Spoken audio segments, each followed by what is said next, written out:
السلام عليكم، ازيكم عاملين ايه؟ اتمنى تكونوا بخير. خلاص النادي الاهلي اعلن رسميا اقاله ريبيرو. حلو، خبر كلنا متفقين عليه وكلنا في انتظاره يعني. ولكن انت عارف انت ضحيت بقد ايه حاجات مقابل انك اتعاقدت مع مدرب ما عندوش هويه. هو بس في كارثه صغيره انا عايز اقول لك عليها كده.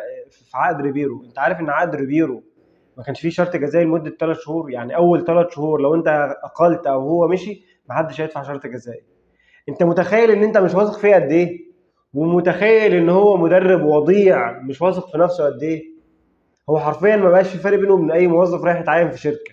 اي شركه بتروح تتوظف فيها حاليا بتقول لك انت عندك ليه عندك 3 شهور تجربه. ان اثبتت كفاءه في 3 شهور هنكمل العقد بتاعنا سوا، ما اثبتش كفاءه تتكل على الله وان الله حليم ستار. انت متخيل ان انت جايب مدرب لا انت واثق فيه ولا هو واثق في نفسه؟ دي كارثه، اقسم بالله. ممكن حد يقول لك دي حلوه والعقد بتاعه مظبوط لا، دي كارثه. اقسم بالله كارثه.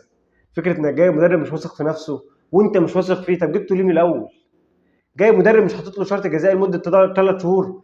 بتجربه حرفيا. انت بتجرب، وبتجرب فين؟ بتجرب في بدايه موسم اللي هي اهم فتره للفرقه. بدايه الموسم دي اهم فتره للفرقه، بيحصل فيها معسكر تحضير للموسم، اعداد.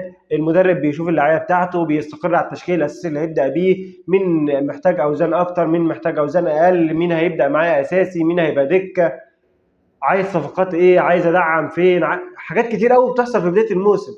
جاي انت تجرب في بدايه موسم، وموسم يعتبر من اهم مواسمك لان انت الموسم اللي فات كنت زي الزفت. انت الموسم اللي فات ما جيتش. انت حرفيا بطوله الدوري اللي حتاها على اخر نفس، بس انت ما خدتش اي حاجه ثانيه غير بطوله الدوري. جاي بتجرب في اهم فتره حرجه في الموسم.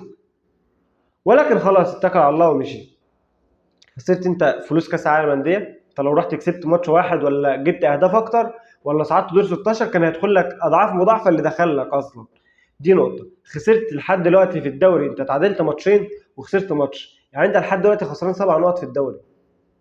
يعني انت الزمالك النهارده لو كسب هيبقى 11 نقطه، المصري 11 نقطه، وانت في اللا لاند. انت صباح الفل. انت ما جيتش. انت في المركز ال 12 دلوقتي. شفت انت ضحيت بقد ايه عشان تجرب؟ يا سيدي ما انت جربت قبل كده مع سولوش وما ينفعش. طيب نهايه كل الكلام ده عشان الفيديو بس قرب يخلص. انت دلوقتي يا سيدي مشيت ريبيرو. الاسماء اللي مطروحه تجيب لك جلطه. علي ماهر، حسام البدري، ما اعرفش، عماد النحاسي كامل مؤقت. يا عم انت معاك فلوس، انت معاك فلوس، اصرف. هات مدرب محترم ليه سي في قوي احنا نصبر عليه عادي، بس جيب مدرب محترم ليه سي في، ليه انجازات، ليه تاريخ. بلاش حفل التجارب ده، بلاش حقل التجارب اللي بقينا فيها كل شويه نجيبه ونجرب، نجيبه ونجرب، نجيبه ونجرب. مش غزل